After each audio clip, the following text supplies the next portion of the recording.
आंगनवाड़ी महिलाओं से मिला।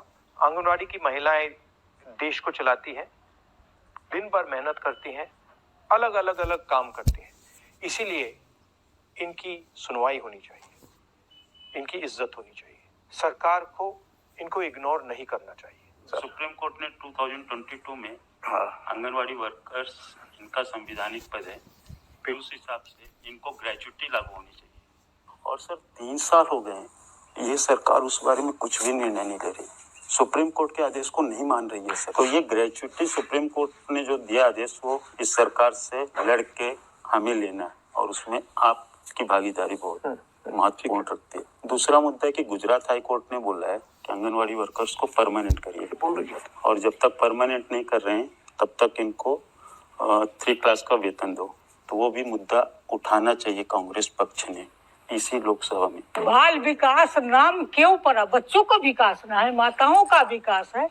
आज देश से कुपोषण दूर हुआ कि नहीं हुआ, ये हमारे स्वर्गीय इंदिरा गांधी जी का है, जिस समय के हम लोग शुरू किए थे। आप कुछ कहना चाहते हैं? राशन हम पकाते हैं आंगनवाड़ी सेंटर में, उसका फ्यूल का खर्च जो मिलता था वो नहीं दे रहे। 2 साल से जेब से सारा पैसा खर्च हो रहा है। आंगनवाड़ी वर्कर से सुपरवाइजर प्रमोट होने थे 5 साल से, उसका बैन लगा के बेनिफिट कुछ नहीं देना चाह रही है सरकार, लेकिन काम सारा राज्य सरकार वर्कर से ले रही है फ्री में, और अपनी वाहवाही करने में लगे रहते। बेसिकली चाहते हो कि परमानेंट किया जाए जी, और बोनस ग्रेचुइटी दी जाए। ठीक है। न्यूट्रिशन के बारे में 2017 में 8 रुपए देता था सरकार, अभी 2025 8 रुपए किस चीज के लिए? पर लाभार्थी। अभी 2025 में महंगाई इतना बढ़ गई है, 8 रुपए ही देती है, उससे कुपोषण बढ़ता कुछ है, नहीं होता बढ़ता है, और कुपोषण बढ़ रहा है दबा के रख के। सर ये क्या चल रहा है? इसके बारे में, न्यूट्रिशन के बारे में, अच्छा न्यूट्रिशन अगर दे देंगे तो बच्चे कुपोषित नहीं होंगे। ये बहुत बड़ा देश का सवाल है।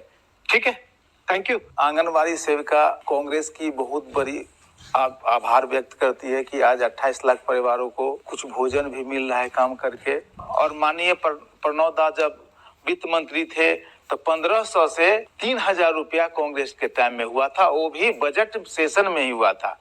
लेकिन आज हम लोग लगभग 10-12 साल से बजट सेशन के लिए जैसे ऊपर से कुछ टपकेगा मुंह में पड़ेगा, बजट सेशन में कुछ मिल ही नहीं रहा है। तो गांधी जी है, नेहरू जी है, हमें सच में इंटरेस्ट है और हमें आपके साथ रिश्ता बनाना है, दोस्ती करनी है कि आपको लगे कि अगर हम कुछ बोलें या अगर हमारे दिल में कुछ है, दर्द है, इरिटेशन है, ह्यूमिलिएशन है, जो भी है, हम उस आदमी को जाके बोल सकते हैं। वो उस बात को सुनता है, समझता है और उसके बारे में कुछ करने की कोशिश करता है। बस ये चाहिए। तो ये एक पहली मीटिंग है, ये प्रोसेस है। आपको देखना है कि राहुल गांधी सचमुच में मेरे भाषण को एक्सेप्ट नहीं करो। आप मेरे भाषण को डाउट करो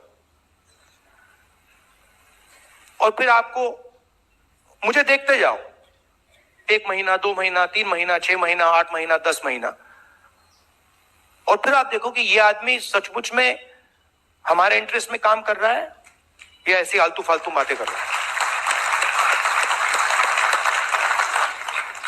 बट मैं आपको बता रहा हूं, आपको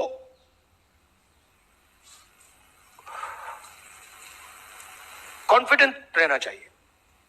ये कुछ नहीं कर सकते हमारे, ये बीजेपी वाले इनकी बस की नहीं है, ये देश को नहीं चला सकते। ये फ्रॉड है, पूरे फ्रॉड है, टोटल फ्रॉड है, ये मैं बता रहा हूं आपको। ये प्रॉब्लम क्या है कि हम लोगों में यूनिटी नहीं है, हम लोग बटे हुए हैं। जिस दिन हम लोग एक हो गए ना, ये भाग जाएंगे। मेरा पंजाब में हमारा एक कार्यकर्ता एक दिन मुझसे मिला, कहता है राहुल जी, आप जिस दिन ये कांग्रेस पार्टी की जो ओरिजिनल बेस है, जिस दिन ये एक हो गई ना, ये सब आरएसएस वाले भागेंगे यार। भागेंगे, ये रुकेंगे भी नहीं, भाग जाएंगे ये। तो थोड़ा सा यूनिटी पे काम करना है, दूसरे की भी सोचनी है। जैसे आपने बिल्कुल सही बोला, मैंने कहा दलितों का नाम लिया और मैंने गलती की, मैंने अति पिछड़ों का नाम नहीं लिया, लेना था। तो सबको लेकर आगे चलना है। दलितों की इश्यूज थोड़ी अलग है, अति पिछड़ों की थोड़ी अलग है, माइनॉरिटीज की थोड़ी अलग है, बट सुनकर सबको एक साथ लेकर आगे चलना है। और एक मुझे लगता है शायद थोड़े साल लगेंगे, बट जो एक प्रकार से मोहन भगवत जी ने कहा कि जब कॉन्स्टिट्यूशन बना था तो हिंदुस्तान को आजादी नहीं मिली थी, तो उनका कहना था कि सच्ची आजादी मोदी जी के अंडर मिली, राम मंदिर, जिसमें ना किसी दलित को इनॉग्रेशन में, ना किसी दलित को बुलाया, ना किसी आदिवासी को बुलाया, ना किसी गरीब को बुलाया, अदानी जी अंबानी जी को नचा दिया।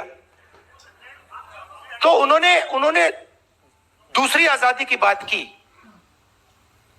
मगर एक्चुअली वो नहीं समझे कि वो दूसरी आजादी उनकी वाली नहीं है, वो हमारी वाली है, वो आने वाली है। और उसमें मैं आपको आखिरी बात बताता हूं, उसमें हमें सिर्फ रिप्रेजेंटेशन के लिए नहीं लड़ना है। आप लोग सिर्फ रिप्रेजेंटेशन के लिए लड़े थे, पॉलिटिकल रिप्रेजेंटेशन। कांशी राम जी जिन्होंने बहुत अच्छा काम किया, वो पॉलिटिकल रिप्रेजेंटेशन के लिए लड़े थे। हुआ क्या, इन्होंने पॉलिटिकल रिप्रेजेंटेशन को इरेलेवेंट कर दिया। आज पॉलिटिकल रिप्रेजेंटेशन का कोई मतलब ही नहीं है। तो आज नहीं, वो लोकसभा में एमपीज मुझे कहते हैं बीजेपी के, भैया हमारी तो यहाँ पे मूर्ति बना रखी है। मतलब सर हम मतलब चुनाव जीत के आए, हमने सोचा था एमपी बनेंगे, यहाँ पे तो भैया मूर्ति बना के खड़ा कर दिया है, और मूर्ति बोल भी नहीं सकती। तो जो संस्थाएं हैं, जो इंस्टीट्यूशंस हैं, चाहे शिक्षा के इंस्टीट्यूशंस हैं, कॉर्पोरेट इंडिया है, जुडिशरी है, इसमें शेयर ऑफ पावर चाहिए। शेयर ऑफ पावर और रिप्रेजेंटेशन में बहुत फर्क है। शेयर ऑफ पावर मतलब जैसे मैंने आपसे कहा 90 लोग बजट को बांटते हैं, आपने वहां पे 3 ओबीसी दे रखे हैं, 3 ओबीसी अफसर दे रखे हैं, उनको पीछे बैठा रखा है। 50% उनकी आबादी है, बट शेयर ऑफ पावर 5%। दलित 15% है हिंदुस्तान में, 16 कह लो। Share of power 1%। मैं सिर्फ बजट की बात कर रहा हूं। तो अगला सवाल शेयर ऑफ पावर और शेयर ऑफ वेल्थ का है।